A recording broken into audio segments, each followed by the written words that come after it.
Life is like a gamble with the odds stacked against you. So let's say, for example, I give you a dice. You have no idea what the outcome is. But the one thing is that if you roll it, you either gain something or you lose something. Given that information, would you still roll it?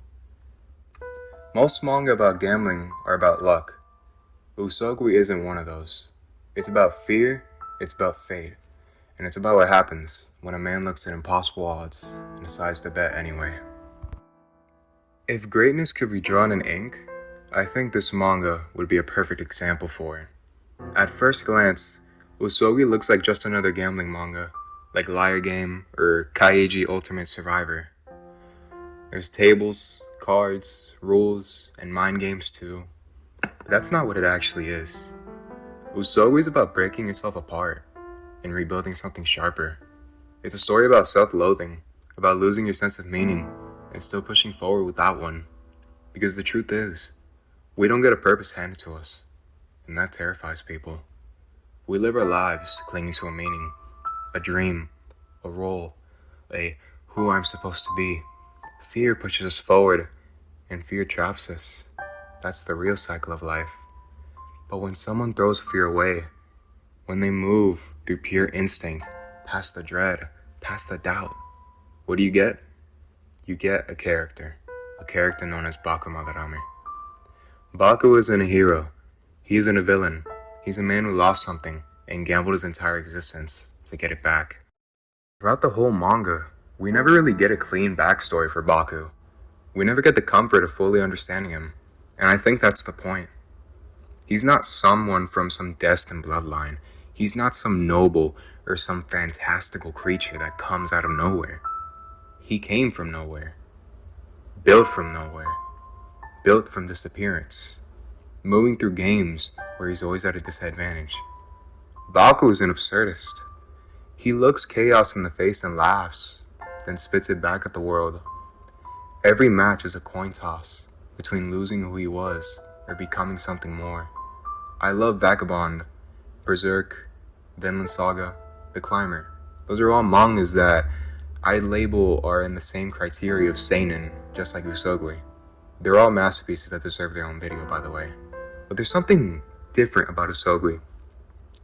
The only manga I'd even put close to it are Tokyo Ghoul and Land of the Lustrous. Because Usogui doesn't just tell a story, it makes you think ahead all aspects of your life, that makes you rethink about all your mistakes, decisions, and brings a smile to your face. Because this newfound mindset can allow one to truly find control. More on that in a bit. This manga was made by Toshio Sako. He wasn't some legendary prodigy that made manga since birth. Believe me, he was just a barber. One day he decided, I'm just gonna become a mangaka.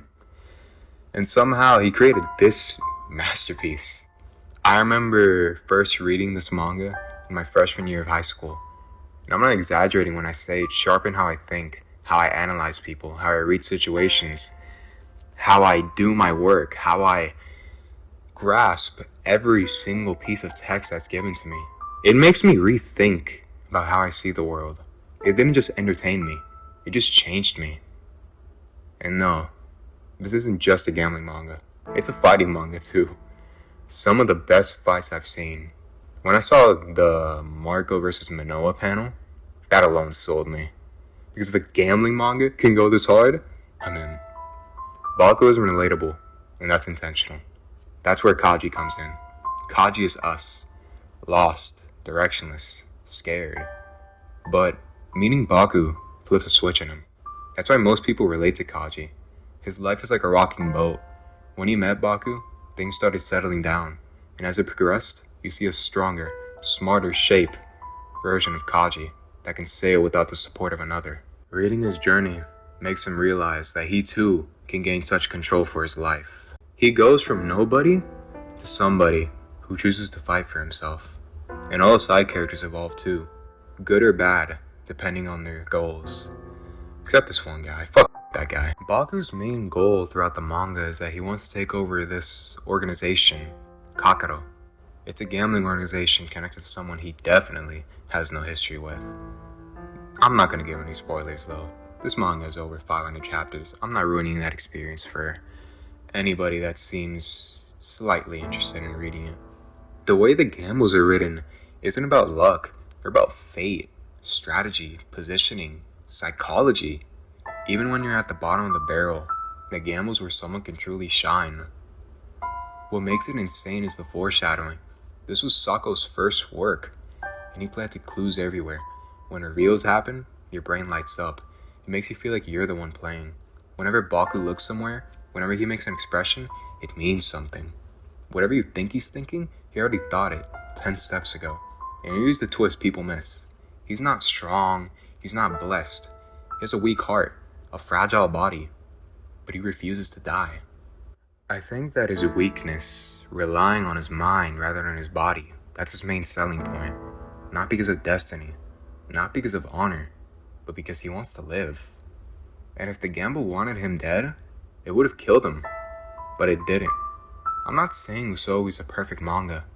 The pacing and early concepts may not all be that enticing, but I am saying it's one of the only series that made me feel like my brain got sharper just by reading it.